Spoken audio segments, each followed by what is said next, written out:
Hello, everyone. So my name is Danielle Lynch. I'm the Assistant Director of Domestic Violence Advocacy at the YWCA. So I will be hosting today's panel over building a community without violence. And my pronouns are she, her. If you have any questions that you would like to ask any of the panelists, feel free to add them to the chat or unmute yourself if you're comfortable doing that and ask them. If it's something that you don't want to put out there publicly, you can always private message me as well, and I'm happy to ask that. We want everybody to feel comfortable.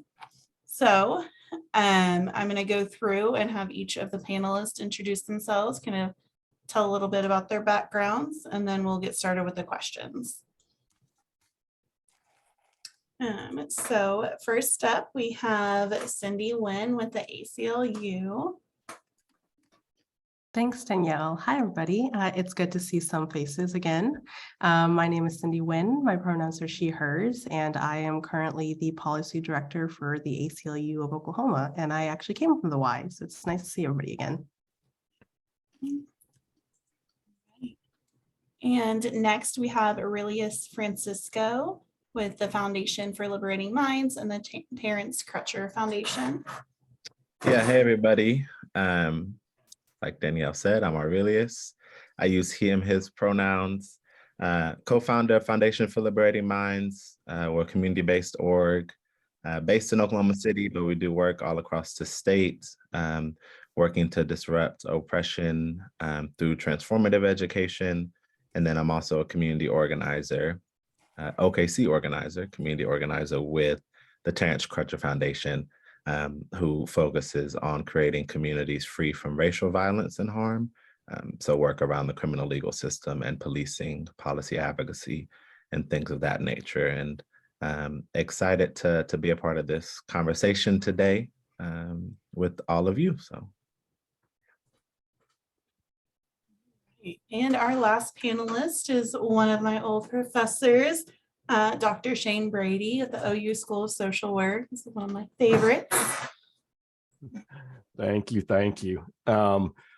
My name is Shane Brady, and I use he, his, him pronouns. I'm currently a professor in my 8th year here at OU, originally a community organizer from the beautiful city of Detroit, Michigan. I've done a lot of work in community mental health, positive youth development. I love youth programming. And I've done a lot of work with organizing with ACLU and Southern Poverty Law Center out of Jackson, Mississippi, doing reproductive rights and things around trying to end the school to prison pipeline and things of that nature. Thank you for having me today and inviting me here, Danielle. Appreciate it. Yes, I'm so excited. So if you were late joining, just a reminder, you can ask any questions if you have them for the panelists. Feel free to throw them in the chat or unmute yourself. And we would love to hear any feedback that you all have or questions that you may have for them. So we'll go ahead and get started. So the first question, it's often said that domestic violence will not rise to a level that the community is unwilling to accept. So what does that mean to you all?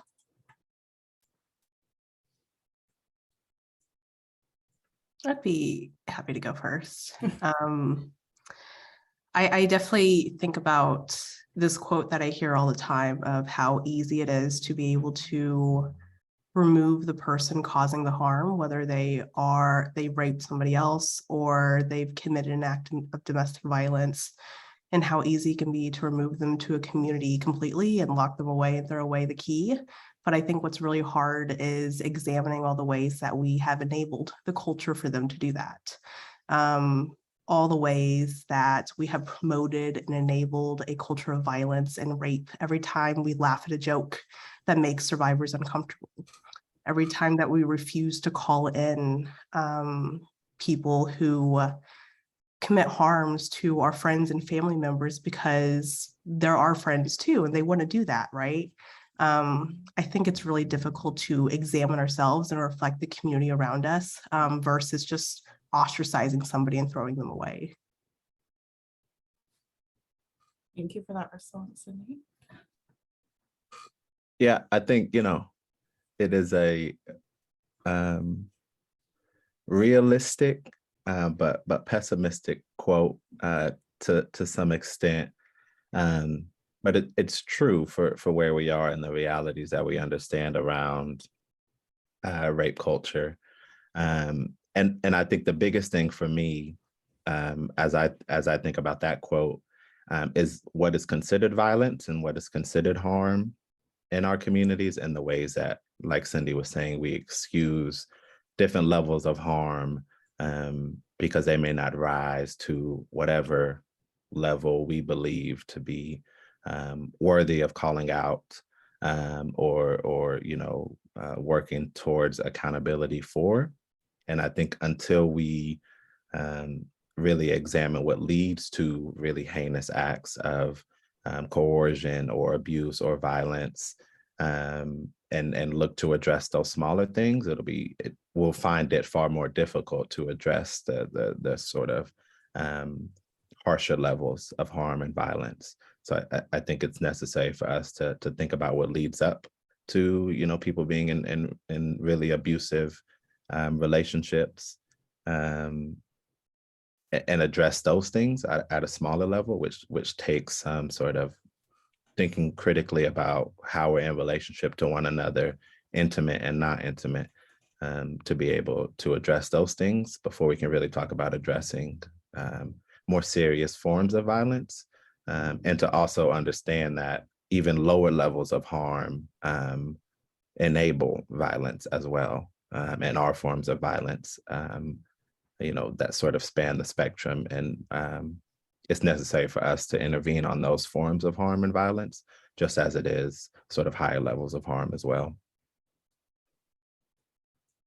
Yeah, I guess for me, I kind of think about, when I teach systems theory, that systems are always going to be comfortable with the status quo, whether it's positive or negative. The only time we're going to change is when there's not some kind of benefit for, I think about conflict theory, right? And this idea that while something looks like, why would we ever want to have a society or a community where it was okay for people to be violent against one another, right? But there's reasons that deviancies are allowed to exist within society. And I think about it with any major social problem, from homelessness to mental health to housing to violence. All these issues have not been something that just came about overnight, right? These are long-term social problems that have continued and been perpetuated for decades and decades and decades. And despite all of the interventions that we do, very little has been done, because I think, to what the other panelists were pointing to also, is sort of getting at that root causes of what creates individuals. Why do we allow people to be violent? For me, I go back to even my role in early childhood, early on in my career in preschool and kindergarten, helping young people understand something as simple as consent.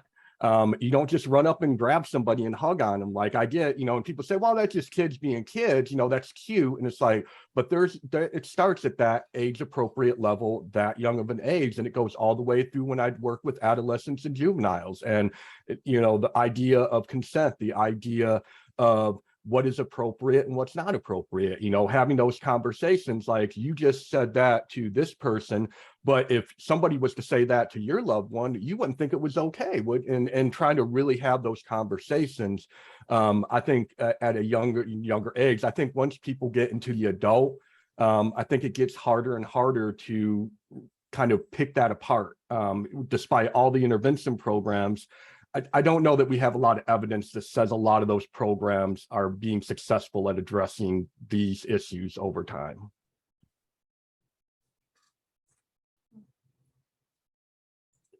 So I think all of you kind of touched on this, but I want to kind of talk about some of the ways that we as a society are enabling violence. So I know you all touched on it a little bit, but if there's anything that you want to add. Yeah, I mean, I think about this a lot because, I identify as a man. And so I think about this a lot.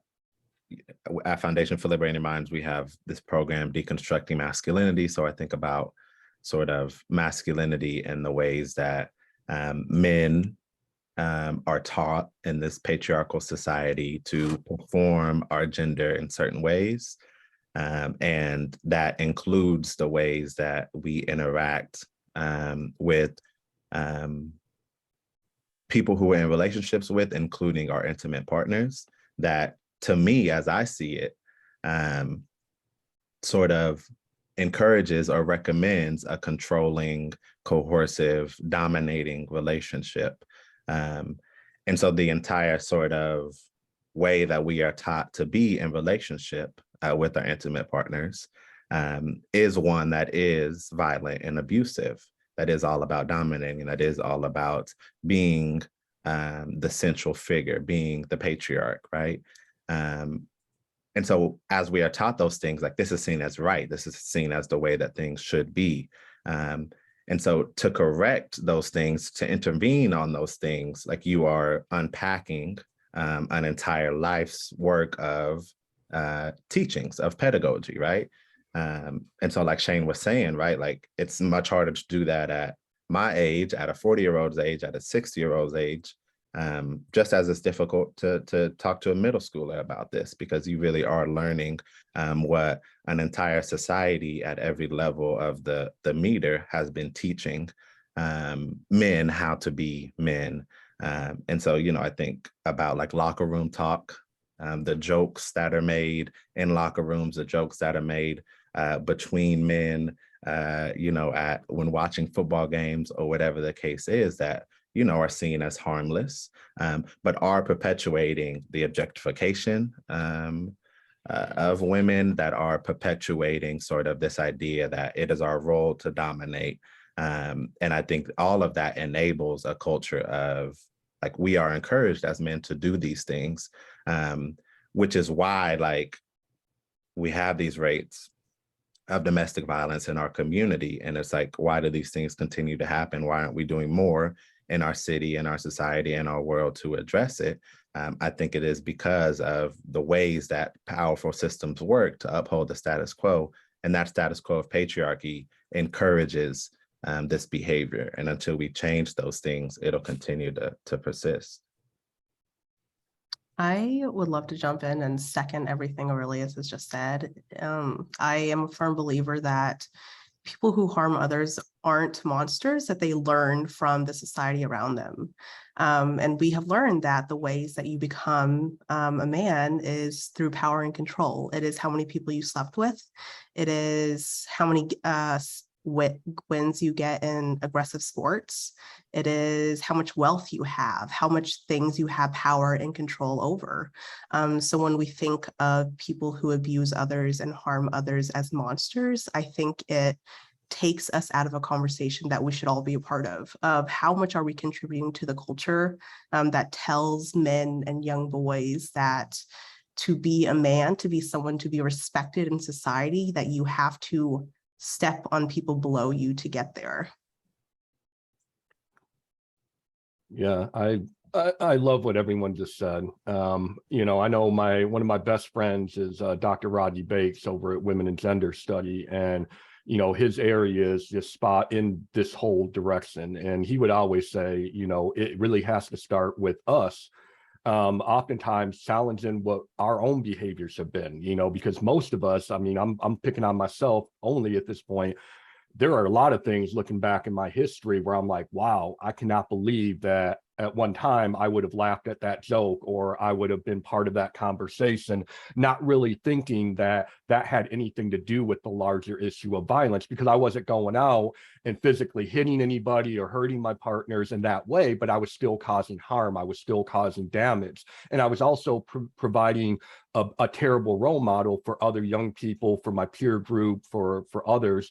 That contributes to the larger problem. And so it really starts with being able to acknowledge that within each of us, especially as men, you know, in our role of dealing with the issue, right? It's sort of like when white folks want to push the issue of racism, the Black folks or persons of color to address when we created it. The same can be said for sort of a lot of the issues around intimate partner violence, which ties back into patriarchy. And, obviously this is a system that was created by men to help hold up that status quo. And so we have to have a role with dismembering it dismantling it at some point and at some level. And I think that's the tricky thing, but I think it has to go to that place. I mean, we all have to have some accountability in doing that, and it starts with with questioning our own self and our backgrounds and our behaviors.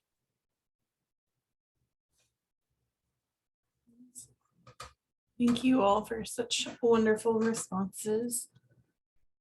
Kind of to piggyback off of that, what are some ways that we can work on prevention as a community, or violence prevention?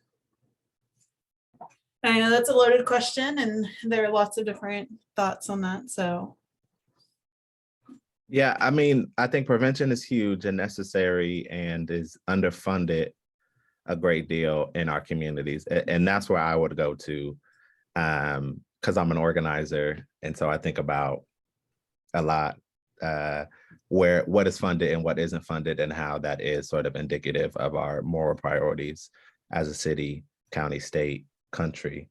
And this prevention work, I think, is a huge piece of that we don't have prevention work that is funded like widely in our cities, both in nonprofits, but beyond nonprofits. And I think also like the networks that we're creating to prevent things that are more community centered, rather than organizations outside of communities that are going into communities trying to do this work. And I think when I think about prevention, so much of it is about education, but it's also about like violence interruption. So what are the ways that we know what leads to violence. We know what leads to intimate partner violence and other forms of violence in our communities. So how can we identify these things and disrupt and intervene them when we see them potentially coming up, right? And we have these models in other cities across the country around violence interruption, but we don't really have it with different organizations here in Oklahoma by and large. And I think it's really needed to interrupt on violence and harm. And then I would also say, like with this, it's about funding, it's about the need for education, the ways that like public education in our state has been defunded for decades. But it's also about what we consider to be violence. And I want to bring in this aspect because like it's my passion and I think connects multiple worlds of mine, from like gender-based violence prevention to like prison abolition, is that violence is also carceral violence, is also the violence of policing, is also the violence of incarceration, right? That like locking a human being inside a cement cage is violence. The violence of the courts, the violence of surveillance, all of these things are forms of violence that occur in our communities daily, just as intimate partner violence, domestic violence does. And it's necessary for us to work to abolish, to eradicate all forms of violence in our community. And I always like to push advocates, survivor advocates, people who are working in gender-based violence prevention to sort of broaden the scope of violence that we're looking to address. And that when we're talking about preventing violence, that also has to mean preventing the violence of policing and of incarceration and surveillance of the carceral state.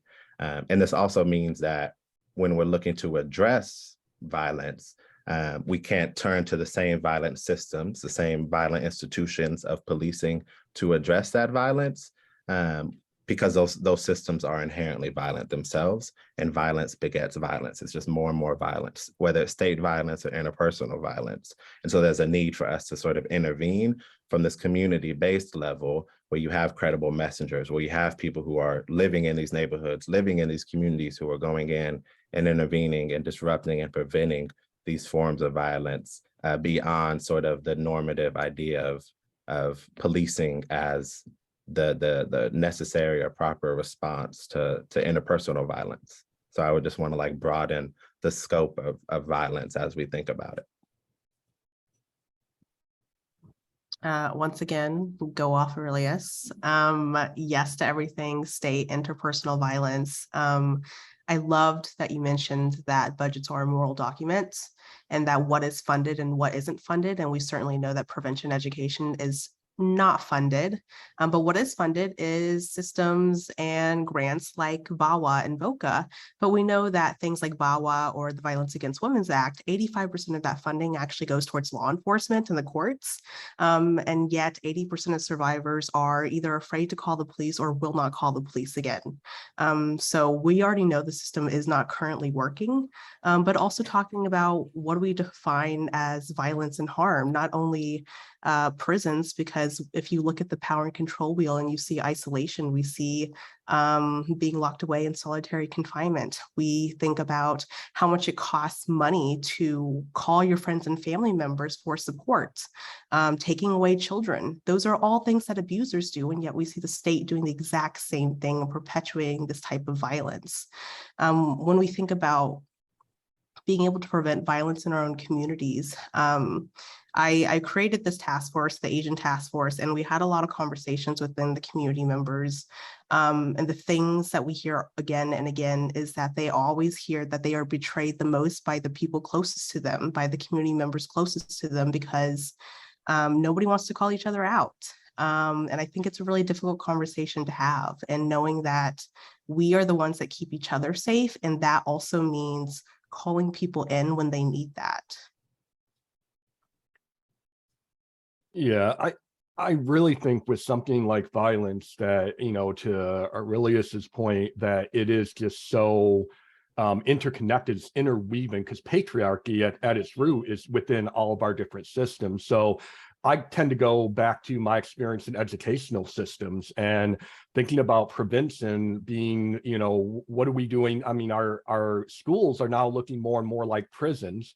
And the violence rates in our schools are going up. It seems like every day there's an incidence of violence in our schools. And, you know, we have to wonder, like, what creates that kind of culture, that kind of environment in a place, in a space that's supposed to be positive. It's supposed to be about learning and positive development and so positive socialization. And so I think about all the missed opportunities to do some of that early prevention within our schools. But I think it's more than just creating some kind of preventative violence program, because to everyone's point, it's so embedded. If you think about the school to prison pipeline, thinking about the carceral state, we have to unpack that as well before we can really just do something specific around just intimate partner violence, right? We have to really think about how do we foster a better culture within our young people, within our schools, amongst our teachers and our administrators, the adults that are in those spaces as well. But I think that there's opportunities there. And I think, you know, I think we also need more education around the role of, we need what I call, a niche area of mine is digital literacies, and thinking about the role that social media and things of that nature in that space plays into promoting a lot of these root kind of causes of these issues. Whether it's a meme, whether it's a TikTok video, and those videos go viral because people, and it seems like in this point in society, people are becoming more and more comfortable with having a very outward extremist viewpoints on any number of things, whether it's the benefits of patriarchy, where, you know, at one point, it's not that those feelings have ever not been there in society, but I think now people feel so blatant to be able to just promote that and just let it out because of where we are in those spaces. And so I think we also need to think about how to educate parents and teachers and young people around digital literacies and around sort of the information they're taking in from those spaces, that sometimes many people can be desensitized to it, right? It becomes just a normal part of your everyday life. And so how do we get into those spaces and also not restrict everything? Like I think we try to take everything away, but we never teach the critical thinking skills to help people, especially young people, understand why you really need to process this information. You need to question this information. If all your friends are laughing at this TikTok video, let's unpack that a little bit, right? Let's have a conversation about that. But you have to teach critical thinking. The trick is not just to restrict everything and say, well, if they don't have exposure, then everything will be okay. Well, I don't think that that's something that we can control very much. And I don't think that that's the way that we need to go at it. So that's what I think about when I think about prevention.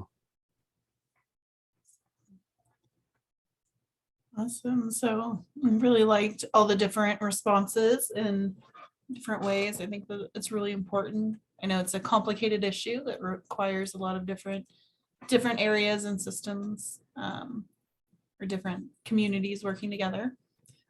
Kind of building off of that a little bit, how do we build a community that is safe for survivors, but also maintains a sense of accountability for perpetrators, like outside of the criminal justice system? As several of you mentioned, that can be a form of violence, and a lot of our clients may not want to, or that may not be an option for them.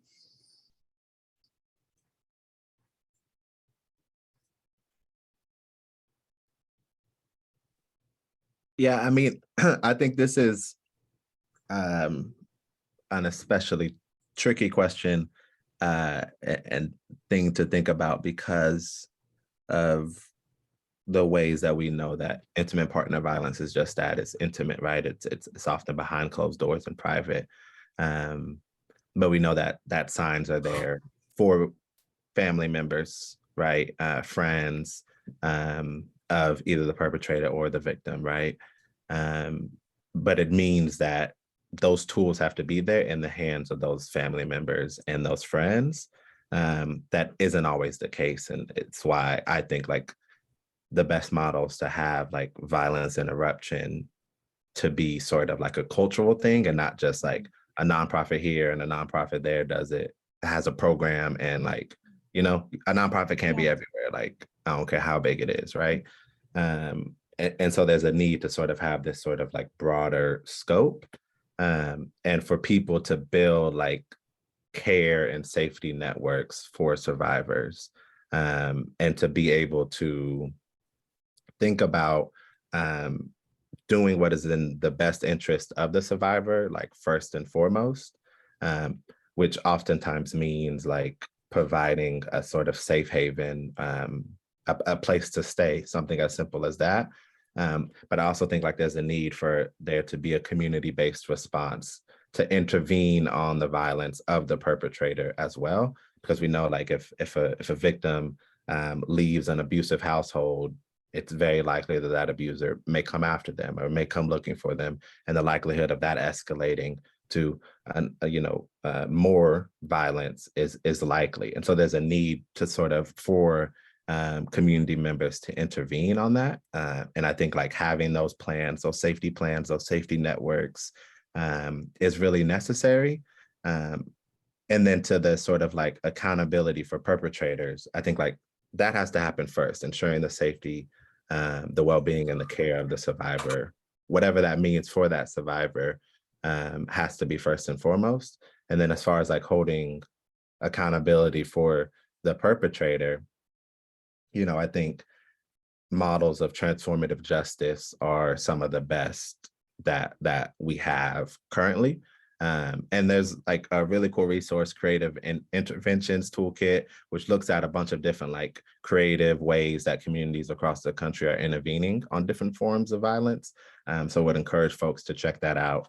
Transformative justice is one, though, that the Terence Crutcher Foundation has begun piloting in North Tulsa, the Black part of Tulsa, and the Restorative Justice Institute of Oklahoma is working to train more and more community members in sort of these practices of transformative justice, because it is a survivor-centered response. What does justice look like to you, and who is responsible for that justice?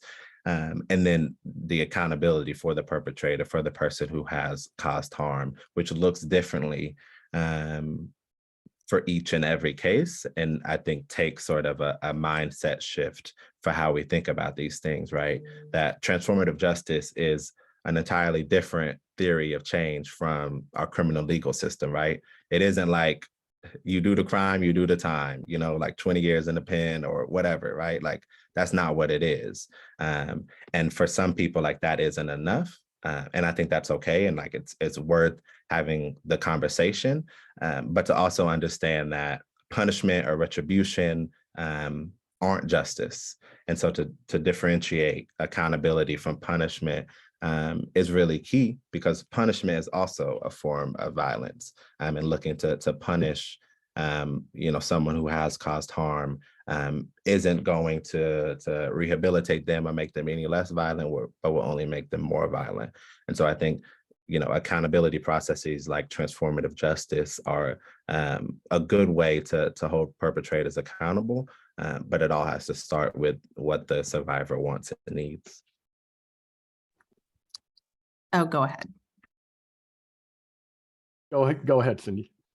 I was going to say that I love that you mentioned transformative justice in the place of restorative justice, because I think restorative justice is a really hot topic right now.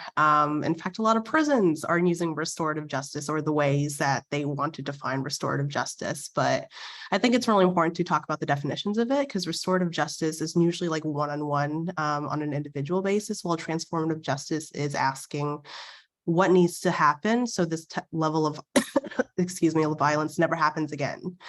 So what needs to change within the systems, what needs to change within our community members, and what I always say is housing, equitable pay, childcare, all those things is a domestic violence issue. And if we don't fix it on a policy level, then there is often no ways for survivors to escape. We know that 99% of DV relationships involve some level of financial abuse, and it is because they can't go to somebody's house and escape. Or if they do go to somebody's house, maybe that person still has ties and connections to the abuser, because they still want to remain friends with them. So whenever we talk about all these things, it's really important to talk about not only transformative justice, but asking ourselves, again, what are all the ways that contribute to this level of violence, like Aurelius said? Yeah, I think about a project I worked on in Virginia, and it was a coalition building project around bringing together a lot of different systems, criminal justice, bring together independent living centers. And really our project focused around training what we consider non-traditional workers in different types of settings around risk assessment, safety planning, creating almost like little kind of sanctuary places of where people could feel more comfortable if they didn't want to go into a DV center advocate that you could go. So we work with public libraries, for instance, to train librarians around creating open spaces with signage with different things, and having the proper training to not take the role away from the expertise of a DV specific advocate, but also to provide them with some tools, because they would often see persons who would come in who were potentially being victimized. And so we work with independent living centers because the rates we know for intimate partner violence for persons with disabilities is staggering. And so we started working with independent living centers to provide them training. What it also did was create this dialogue at the table between very different systems with very different types of values to start to unpack those values. Why things are the way they are often have to do with the values embedded within those different systems. So we started through these dialogues and through a lot of, there are some tough, tense times during like these 2 years of this project, but I really do feel like we started to unpack some of that and actually were able to do some other things. The last thing I would say is I also think we need to think about what I would call culturally responsive types of interventions and things as well, because I don't know that what works for one community may work for identically for another community. I'm thinking about, all the failed interventions within our indigenous and tribal communities, where we've tried to take these kind of very Eurocentric, kind of white-centered forms of intervention and prevention and try to adapt them to cultures that are very, very different from that. And a lot of them have failed historically. And I think we're starting to get to where we realize that. But I still think that we need to always, at the forefront, be working with the communities and making sure they have a seat at the table while we think about what does this transformative kind of approach look like for, you know, a tribal community, or for a Hmong community, or for Myanmar refugees, or whoever we're talking about, because I don't think we can say the same thing's going to work essentially the same for every single community.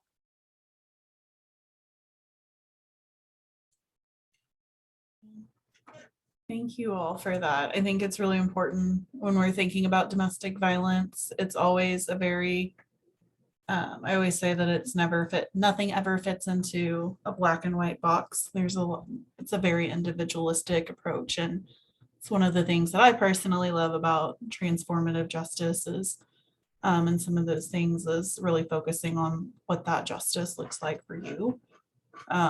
And adapting it for different to meet the needs of each community. Where do you feel like is a good starting point for encouraging the community to recognize that intimate partner violence is a community issue and not just an individual, like that house or that relationship?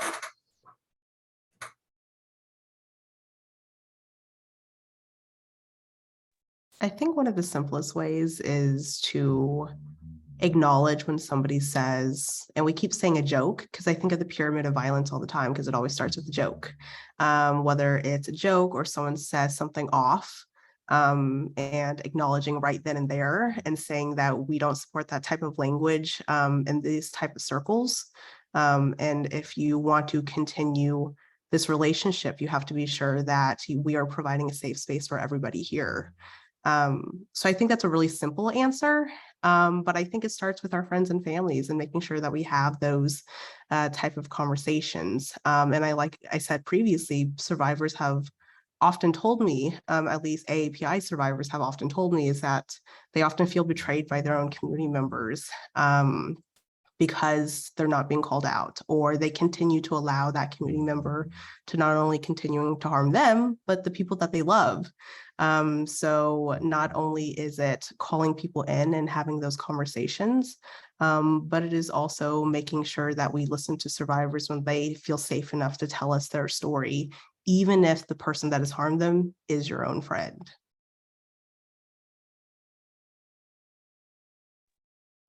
Yeah, I mean, I appreciate what Cindy's bringing up, talking with the API survivors and the task force, because that work is so important for what Shane was just talking about, like culturally responsive frameworks for intervening and preventing. And so I think about this stuff specifically for the Black community as well, and that there are layers to the violence that our communities face. And as a result, oftentimes,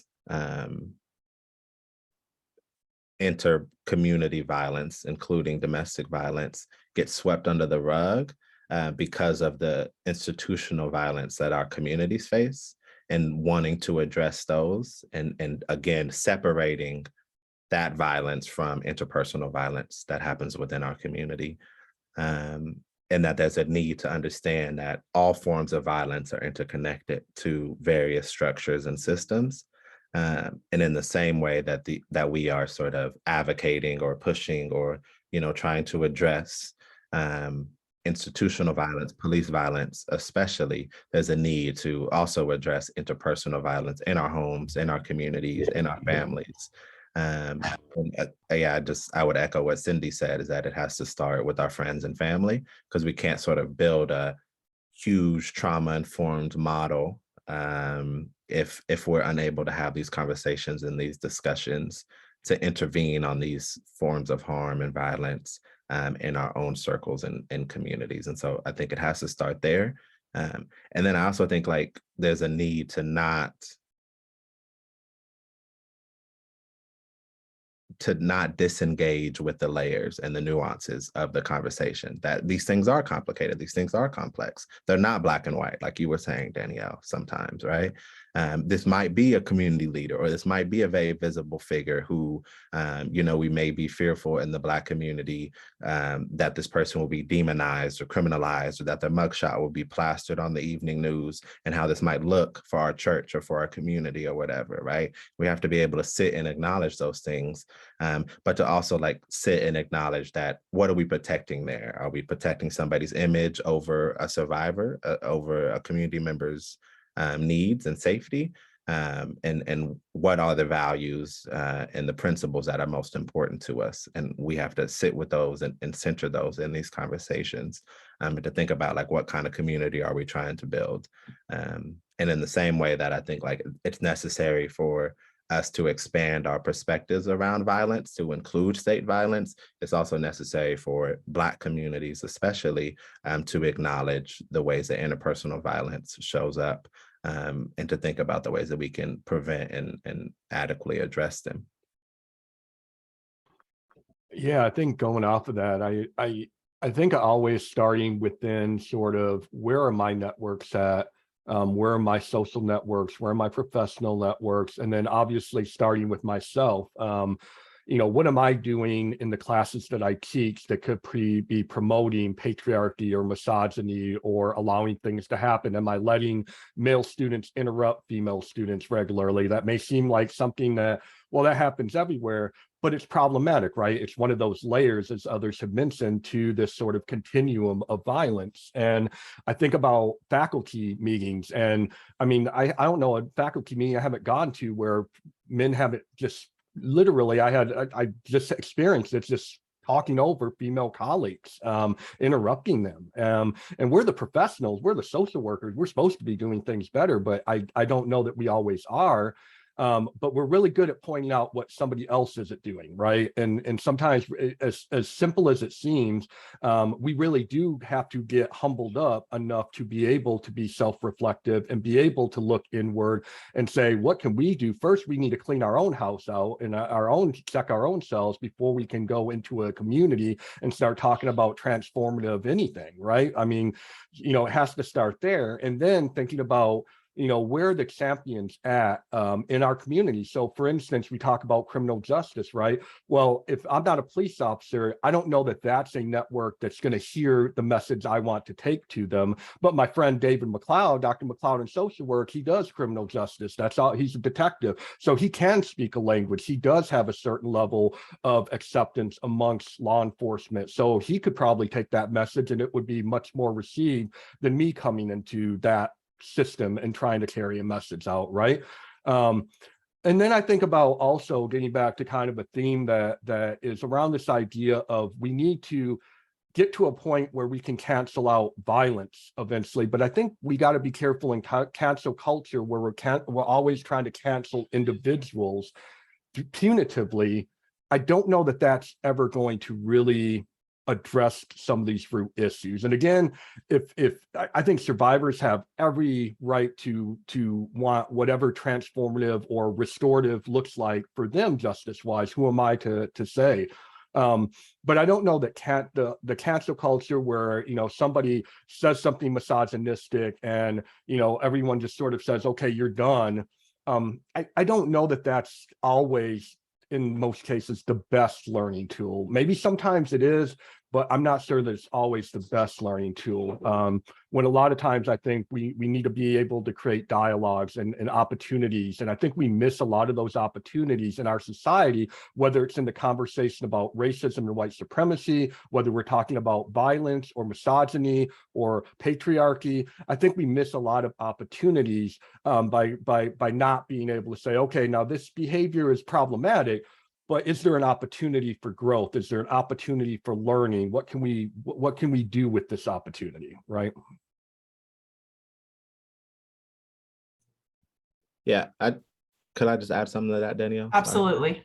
I think, again, like all of this is like nuanced and complex, and like it's important that we're digging deeper, right? And there's a necessity when trying to tote that line between like coddling or enabling violent or harmful behavior, and like calling people in, trying to support somebody in being accountable, right? And that's why I think it's so necessary.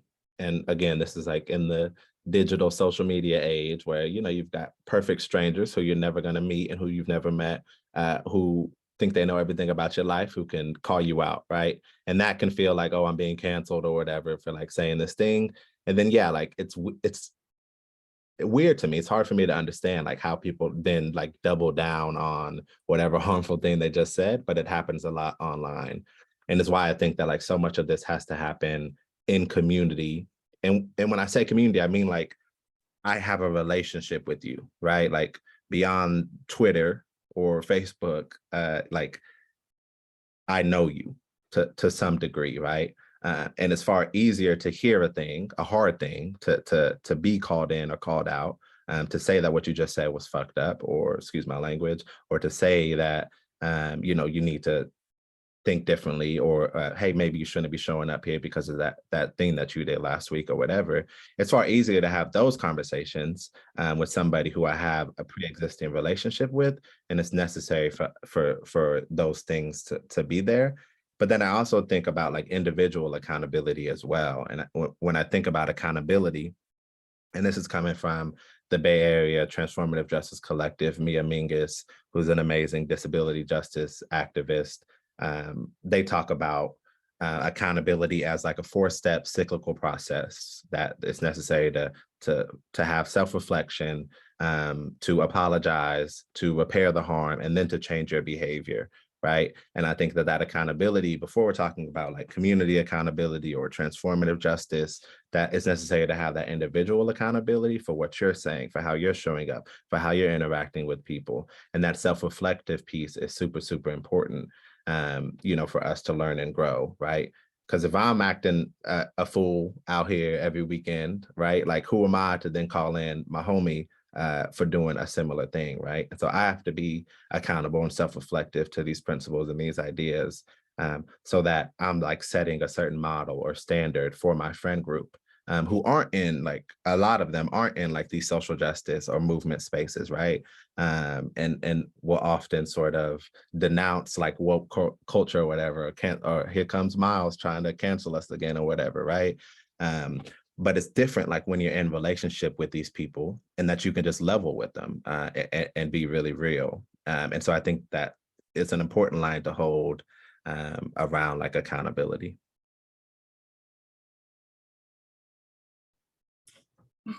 Thank you for adding that. I think that's really important to think about.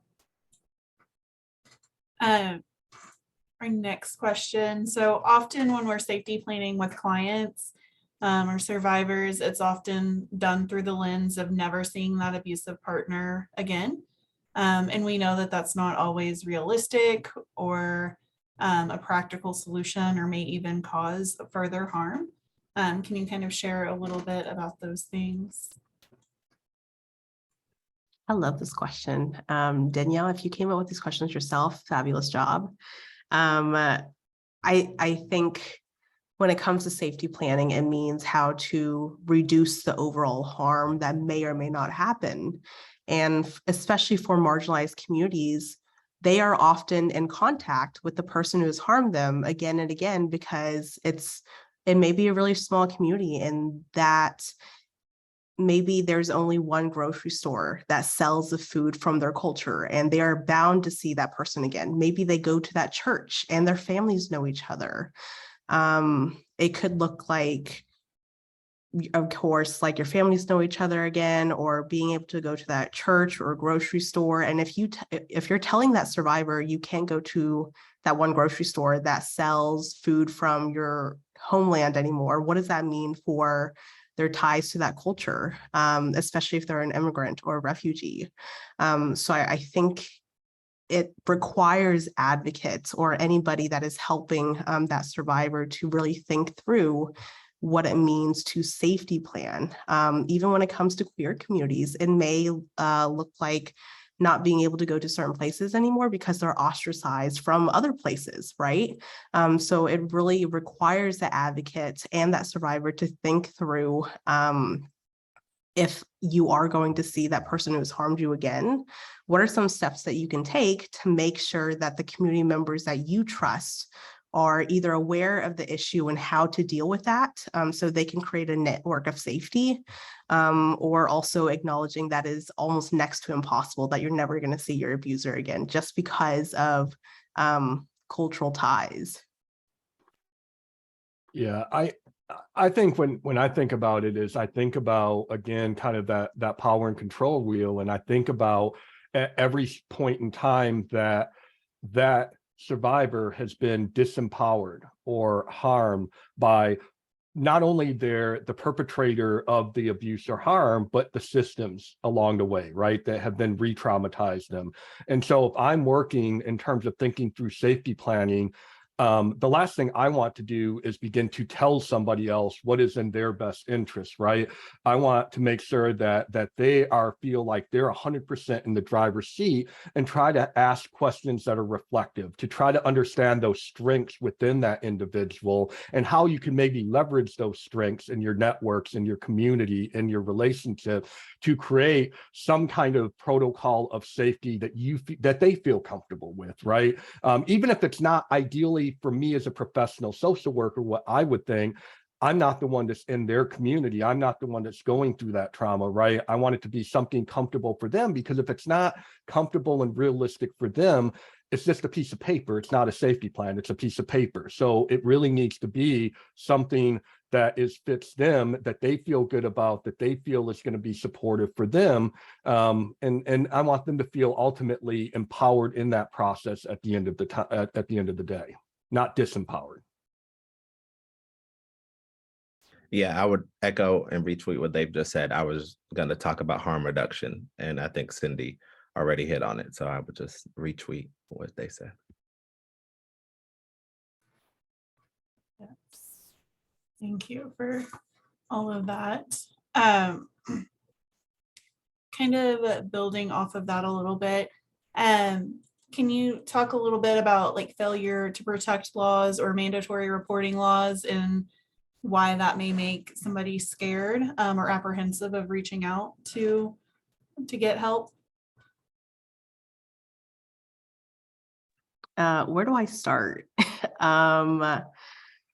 There's been a lot of talk recently about the ties of social work and cops. Not to call anybody out, but oftentimes if you are in the field of social work or you are a nonprofit worker and there is this requirement of mandatory reporting, oftentimes that means that survivors don't feel like they can show up as their full selves and tell you their full stories because of the risk of imprisonment or being convicted and charged with something that they had no control over. And being from the ACLU, we talk about failure to protect. Oftentimes, this means that women, especially Black women, are the ones that are most often charged with failure to protect or child abuse or neglect at the hands of their partner. And it is this whole idea that women, especially mothers, are all knowing about everything that happens to their child, even if they're at work. And that we don't expect, and this is not me saying it, it is what society says, is that we don't expect much from men and fathers, and that if they are abusing their child, that's just another father. But if a mother allows something to happen to her child, then she has to go to prison up to life. And that is why failure to protect laws in our state are so harmful, is because women are being sent up to life, and many of them are, because of the abuse of their children, that not by their own hands. So I think really on a policy level is not only reducing the sentencing. I think my ideal would be getting rid of it, but we live in Oklahoma. But not only reducing the sentencing down to 4 years or less, but also talking about systems and why people think that moms and women are supposed to be all knowing when they are not the ones that are harming their children.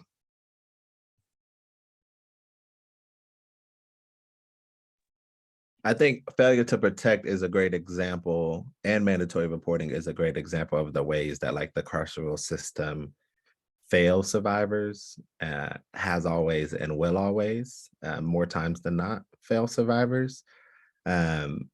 Because by all intents and purposes, like failure to protect was well-intentioned. It was sort of, we're trying to protect the kid. We're trying to protect kids who are in an abusive household, right? And it just goes to show the need to have impacted communities, the need to have mothers, Black women, survivors, like in the room when making policy decisions. And the legislature in our state right now has a process that is the antithesis to listening to impacted people who are impacted by the policy decisions that you're gonna make. And so much of that just goes to show that there's a need for these nonprofits, for social workers, for people who are working with the city or the state, for people who are, working in communities to sort of reject molds of carcerality, of surveillance and punishment from how they do things. And that includes some like mandatory reporting to sort of reject that policy and sort of encourage a policy of doing what is in the best interest of the client that you're working with the survivor, right? Like, what do they want and what do they need? And for that to lead the decisions that you're making. And then also like that there's a need for us, to advocate for different policies, to reduce the harm of existing policies and for new policies that actually serve to protect. And then again, to build structures outside of these systems and institutions, outside of the state, to respond and address harm and violence. Yeah, so I did a research study a long time ago, back when I was doing my PhD at Virginia Commonwealth, and we looked at the state codes for mandated reporting across all 50 states. And at that time, almost every state had some kind of mandated reporting code that pretty much included a variety of helping professionals within that, as defined as mandated reporters. And we used a interpretive policy analysis framework called competing values. And what we looked at is the difference between how criminal justice systems and state codes had written from a very paternalistic perspective their policies and laws versus how many domestic violence programs and advocates look more at the self-determination of individual survivors, which oftentimes pitted, obviously, we know the issues between those systems, because a lot of DV advocates did not see themselves as mandated reporters. They hated that, but oftentimes the state did. And so it created really difficult challenges to even bringing people to the same room to think about how do we create a better policy? How do we get the people in the room that are most impacted by these policies at the table when our value systems are completely what we call competing? They're just totally paradoxical to one another. And so it creates a lot of challenges, I think, and I think that we definitely, I think also when we think about sort of things like, sentencing and things of that nature, I think we also, it's like when we hold women, we hold survivors accountable for the violence that was, at the core of a lot of different social issues committed by this perpetrator. But we don't provide options, right? We don't provide, there's hardly any family shelters. There's very few beds. I mean, there's not enough, right? I mean, thank goodness we have the YWCA and we have those that we do, but there's just not enough. And that's across most of the states, especially states like Oklahoma that tend to be lower end of the funding, at the higher end of the negative spectrum for these issues like violence and IPV, but at the lower end of what we're funding. And so what options are we providing if we're going to hold people at this utmost level of accountability for the survivors? What are we giving them as other alternatives, right? What are the other alternatives? And many times there's none. There's very few available. And so I think it's really problematic. But to other people's take, I don't know how we get that conversation in Oklahoma going. I wish I had that idea, but I don't. Maybe it's coalition building, maybe it's education. I think it's long term, whatever it is. But and I will note just on that, there's a criminalized survivor coalition that I know Cindy is on, and maybe some others are on as well, that are going to be pushing for a Survivor Justice Act, which would allow for some resentencing for some of these cases, failure to protect, but also like for survivors who defended themselves and were criminalized as a result, to have their cases looked at, and who can show that, you know, they are essentially incarcerated in direct response to the abuse or sexual violence that they were experiencing.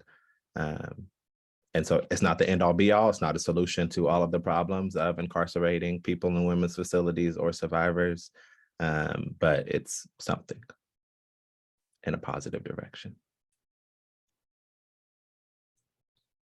Yes. Thank you for sharing more about that. And you guys both kind of started to hit on what my next question was. So it was almost like it was planned, but it wasn't. It just worked out that way. But how does the lack of available resources play a role in forcing intimate partner survivors to either like return or stay in a relationship that maybe they are wanting to leave? Again, where do I start? They always say that the top reason survivors return to the person harming them is financial reasons. And that is because oftentimes that person who has harmed them is controlling all the assets, won't allow them control over money in the bank, or won't allow them to obtain a job. And if you don't have a credit card or you don't have access to any of these things, how do you even begin to escape that type of relationship? If you don't have access to quality housing, you can get on the wait list for public housing, but how many years is that going to take? If you are a person of color or a marginalized person and you finally get a job, is it high paying? Do you have health insurance with that job to be able to take off for you and your kids if you need to go to the doctor? When it comes to the gender and racial pay gap as well, is it going to be a safe job, or are you going to be subjected to further harm because of the job that you take to provide for yourself and your kids?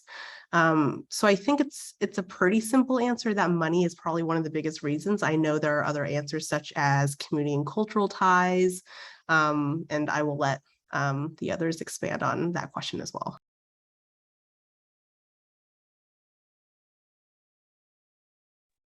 Yeah, I mean, I think resources, sorry, Shane, sorry, you coming off mute. I think resources are everything. And again, to like the first answer that I had, what we fund and what we don't fund is indicative of these things. And as Shane was just talking about, like, we have some of the highest rates of intimate partner violence and other forms of interpersonal violence. And some of the lowest per capita rates of funding for the services and resources that we know survivors need. And it is like the definition of insanity to continue to see a problem, address it with something that we have seen doesn't work, policing, prisons, and then continue to just funnel money into those very same institutions and not into other entities, other services, other resources, housing, policy changes around ensuring a living wage. Minimum wage hasn't changed in this country in so long. And we've seen in states all across the country and here in Oklahoma that somebody making minimum wage can't afford a 1-bedroom apartment in most places across the city, right? And so how are they supposed to leave? How are they supposed to do something else? And so there's a need for, paradigm shifts around so many of these things, to not blame survivors for the situations that they're in, but to offer support and resources to ensure that basic necessities of affordable housing, culturally relevant food access, transportation, education, that all of these things are, again, like basic guarantees that we have, rather than questionable services and resources that nonprofits have to try to fill a gap that they simply just don't have the resources to fill. Yeah, I think back to what everyone said, from the beginning is around, I think when we think about who is most likely to be the victim or the survivor of intimate partner violence, and we think about all those multiple layers again coming right back at us when we think about, how do we address those gaps? How do we address the trauma and the needs of that survivor in the moment when we still have the struggles of the equity? We're talking about minimum wage, but then we talk about that huge equity difference between what men and women are paid, right? And women of color at even lower rates. And so, how does that impact then somebody's ability to be able to create enough resources or enough income to support themselves and their children? So I mean, when we think about why people return back to a perpetrator of violence, I mean, we have to figure out societally, how do we begin to address those issues to really provide an opportunity for another alternative, another alternative that is realistic and viable. I also think that we need to think about the way that we create shelter and resources in general, because I think a lot of women, when they go into shelters, sometimes feel almost like they're being further in some ways traumatized by the way the setup of many shelters, sometimes out of necessity, has to be sort of this very rules. Well, what do a lot of survivors experience in their homes? A lot of unfortunate rules.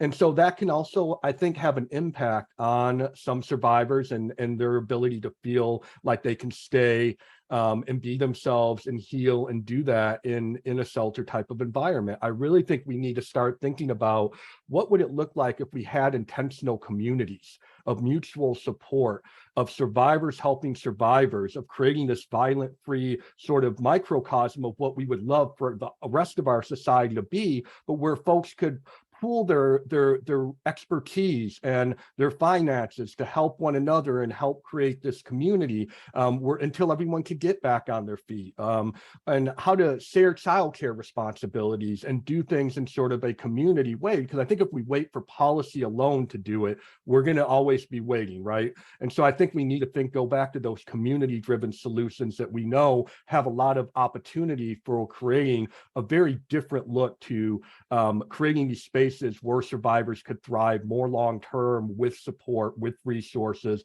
with self-help, not just with professional health services, but also with mutual support as well.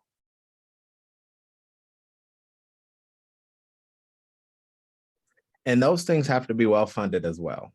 And I think especially on the state level, right? Like we're talking about long-term policy things that will take a few legislative sessions, but on the local level, Oklahoma City, all right, like when budget conversations are coming up, these are things that we need to be holding counselors' feet to the fire on. Like, what are we funding? And those basic necessities that we've been talking about, like housing, food access, education, things of that nature, have to be there. But so do like paying people who are like intervening on violence, paying credible messengers, right? And that so much of that labor is happening for free, just voluntarily by community members right now. Like, I think sometimes we hear transformative justice or violence interruption, and it's like a totally new thing, but communities have been doing this for generations. Indigenous communities in North America and all other parts of the world have been doing this for generations. It's a returning to, right? Returning to our roots. as Black people, returning to our roots as Indigenous people, and continuing to practice these things in our homes and in our communities, but to also understand that the resource allocation to those networks, those networks of care and safety, also have to be properly funded. And what we're funding and what we're not funding, again, matters. And what we are funding means less funding for something else. And so, Cindy talks about it, and I believe it to be true that defund the police is a survivor-centered demand, right? That the Oklahoma City Police Department, their budget is increased year over year over year, with no sign of more safety year over year over year. And so what are the other things that we could be funding and that we're currently not?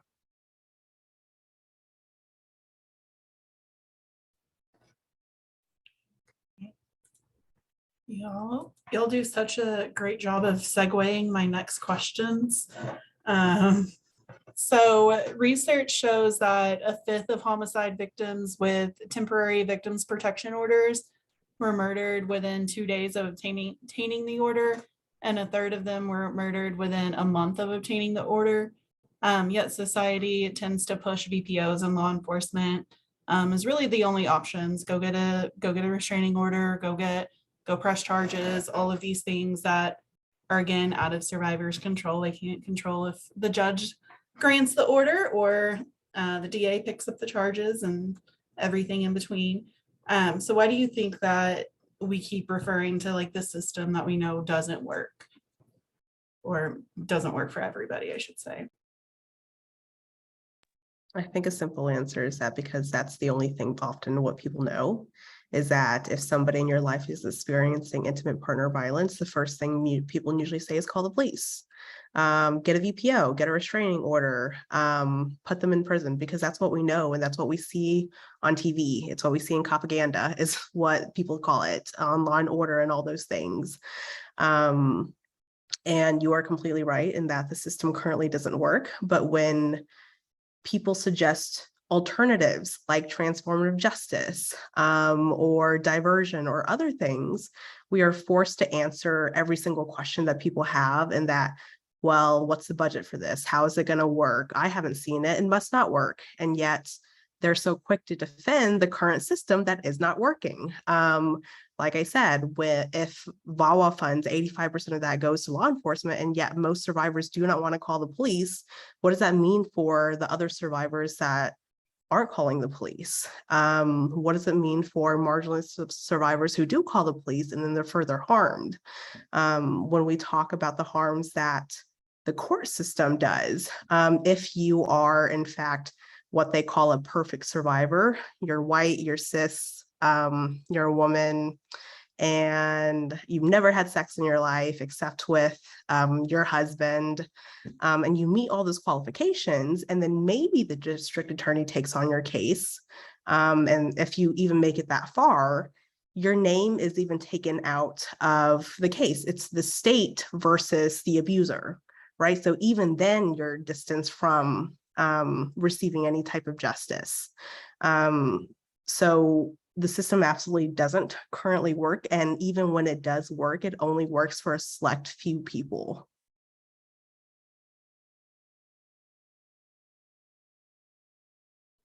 Yeah, I mean, I think the system doesn't work, isn't working, hasn't worked, will never work, right? But it's not survivors or people who are working at victim shelters or advocates' fault, right? That the system doesn't work, one, and two, that those are the only options in many cases, right? And I hear from so many people when I'm doing this work around like rejecting carceral feminism, the belief that the proper response to gender-based violence is more policing, surveillance, incarceration, is that what else can we do? What else is there, right? And that so many of these networks that we're talking about, alternatives, don't currently exist, as Cindy was talking about. And that's like by design. And so I think we also have to think about the carceral system, the prison industrial complex, as an inherently white supremacist institution, network of institutions, but also an inherently patriarchal network of institutions. And so in the same way, and this is why like we've talked about this earlier, but just to like draw the connections very clearly, in the same way that intimate partner violence is about power control, so is the prison industrial complex, right? It is also about exploitation. It's also about power. It's also about control. It's also about coercive consent, coercing you into believing that the only response, that the only solution to intimate partner violence is more policing, and that we've been tricked into believing that. And they've done a really good job because they are funded out the bozo to do these very things, right? That like so many cops, police departments like have marketing budgets, like they have budgets to convince you that they're protecting you, that they're serving you, that they're keeping you safe, right? And so in the same way that we have to like break the chains, break the cycle of rape culture, we also have to break the chains, break the cycle of propaganda, of the propaganda of the prison industrial complex. And so in so doing, have to build up the alternatives and advocate for the state, for the city, for these various institutions who are serving survivors, to invest in these alternatives, to invest in these other options, rather than continuing to invest in the courts, victim protective orders, or in dialing 911. Yeah, and I would just say, I mean, to me, when we talk about what the system isn't doing, the system's doing what it was always meant to do. The system is supporting what it's working perfectly based on what it was intended to do, which is to promote the status quo, to promote power and control. And I think trying to pick that apart and unravel it becomes the challenge, right? And I think for me, I've always said, like, I think we need to think about alternatives to anything related to power and control in terms of policing and criminal justice as a means to address things, because it hasn't addressed anything. All the money that we've invested in policing and criminal justice and building prisons has changed absolutely nothing. Crime isn't going down in most cases. We're seeing it actually starting to go the other way for the first time in a while. And so if it's not working for the majority of people, but it's working for a small group of folks who want to have that sort of punitive power and control over others, it requires people to question that. It requires people to say, look, because I don't believe that the police needs to be funded at the level that it is, does not mean that I am against all police officers in the world, right? That is, both can be the same. I can be supportive of great law enforcement officers who really care about their positions and do a great job, and still be inherently against the system of criminal justice in the prison industrial complex as we know it in society. And I'm a big fan of, I've always said, I want my schools to start looking more, I want my schools to look less like prisons, and I want my prisons to look more like what a school should be, ideally, a rehabilitative place. And I think we also, in states like Oklahoma and California, like when we start to look, we also have to think about the for-profit side of the systems. And as long, and kind of that intersection with capitalism, is there money to be made off of policing, off of criminal justice? I mean, we're always talking about not investing more money into resources and services and housing for survivors, but we're going to purchase a new armored tank in Norman. They're going to try to again.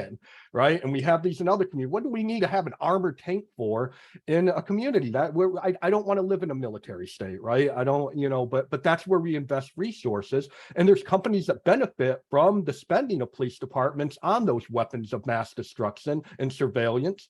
And until we start to really pick that apart and challenge it, I think it's going to be a challenge to kind of switch the narrative. And I think it really comes down to the folks who are doing the work, like Cindy and Aurelius, and doing that coalition work and doing that grassroots community level work. Because I think if we wait for everyone else to do it, we know what that's going to look like. So I applaud the work that they do, and Danielle as well, and everyone on this in this Zoom call, because that's the work that's going to be needed to change this stuff.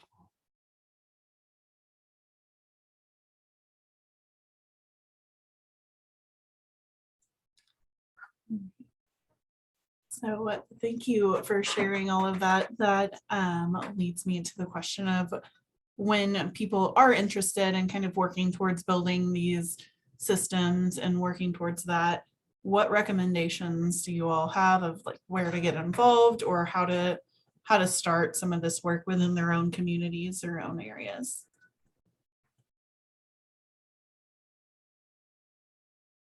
Can I make a plug for Aurelius's organization? I think one of the first organizations that I saw to directly talk about carceral feminism in our state is Aurelius's Against Carceral Feminism organization, which I recommend joining. Is great. Also, Interrupting Criminalization is one of the best newsletters that you can receive in your inbox. It's a simple website, Interrupting Criminalization, and they talk about all the ways to address harm and violence, and they give you podcast recommendations and books to read. So I think both of those things are really great places to get started. I think also just finding, from my experience in anything community-wise, it's finding champions. Find your champions in the community. They're there. From my experience, it's seldom institutions that are as big of champions as it is individuals who may work with institutions, but it's finding those people who are super passionate about addressing one of these major things and how working with that passion and that energy to invigorate others in the community to come together. And it can start with 1 and 2 people and it turns into 3 and 4 and 5. And I do believe that some of the most powerful movements start from just a drop, right? And those drops can lead into a larger community level movement. And we've seen that in Oklahoma before, we've seen that in other places. So we know it can happen. And I think it's sometimes people get overwhelmed with what can I do? What can I possibly do? Well, I can start with joining an organization, connecting with a place that you're passionate about, having a conversation with somebody else. And maybe if there's not something going on in your neighborhood or community, what would that look like? What could you create that could begin to create a space for talking about these issues on an ongoing basis? That's where I would start from a community organizer perspective. Yep, retweet on all those things. Yeah, I think anything worth doing is worth doing together. And so you got to do it with other people, friends, family, joining. You know, I think like a big part of community organizing is power mapping. Who are the players involved? Who are the targets, but also who are the people who are on my side or could potentially be on my side to address a thing. And so if you're interested in this, like who are the organizations, who are the nonprofits, who are the community-based organizations, who are the leaders who are on this call, right? Who I can connect to and learn more from. And then, yeah, if something doesn't exist, to think about like, how can I connect with others to create it, right? And I think so much of it is about like learning from models and then trying it, right? Like I think like there's this notion of study and struggle, that it's important for us to learn and study and read or listen to a podcast or whatever, but it's also important for us to put it into practice, to actually try these things on, to actually try having a discussion with our dad about you know, the way that he says some problematic things, or to actually try, you know, to think about what self-accountability looks like when you know, in a conversation that is perpetuating rape culture, right? To actually try some of these things on and then to bring it to a bigger level. Miriam Kaba always talks about that small actions by you know, passionate individuals is what is going to get us free. And so to think about like what you can do in your sphere of influence, what Shane is talking about here, of like, like none of us are going to like dismantle this whole system by ourselves. It all is going to happen together. But what are the small actions that I can take on a daily basis to get us closer to that place? And then what are the actions that I can take with others that will have an even bigger impact to get us to that place of safety, of care, of liberation, you know, of that future that we're wanting. And so, yeah, I would, you know, encourage you to think about how you can get involved with others, because I think especially in a place like Oklahoma, it can be incredibly triggering and harmful and violent and de-energizing, because the foes that we're fighting and that we're pushing against are incredibly strong. But if you have people in community with you who you're doing it together, they can re-energize you and keep you going.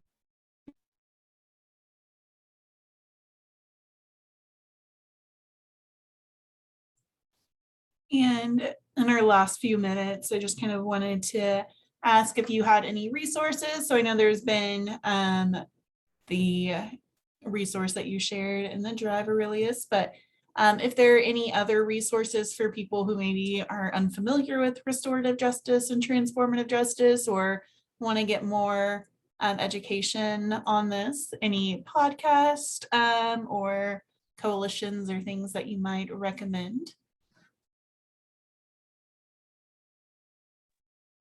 Yeah, I mean, since Cindy started the shameless plug of my organization, I would say we also have a podcast, Dream Radically podcast, where we have an episode on carceral feminism. We also have another episode on restorative justice, good places to start.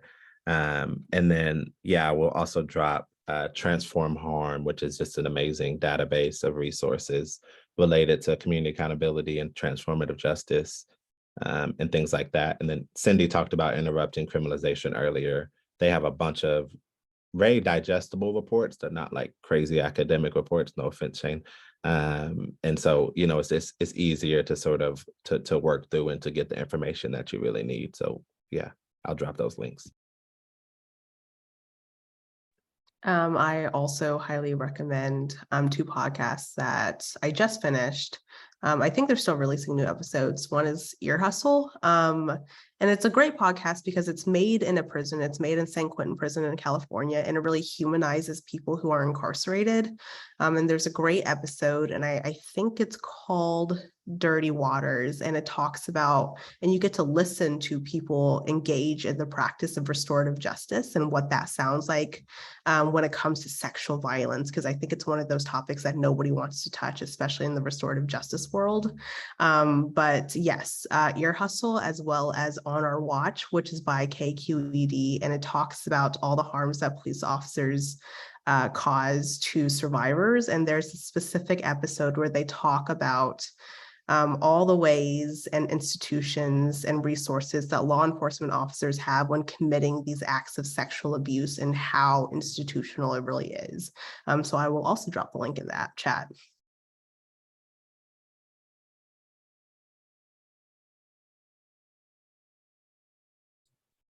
And doesn't the Coalition for Criminalized Survivors have a podcast as well?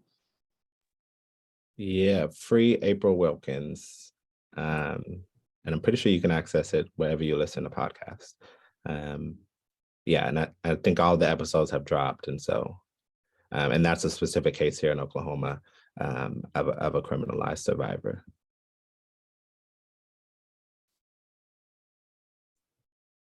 Any other resources or thoughts or any kind of last minute kind of wrap up things that anybody wants to share?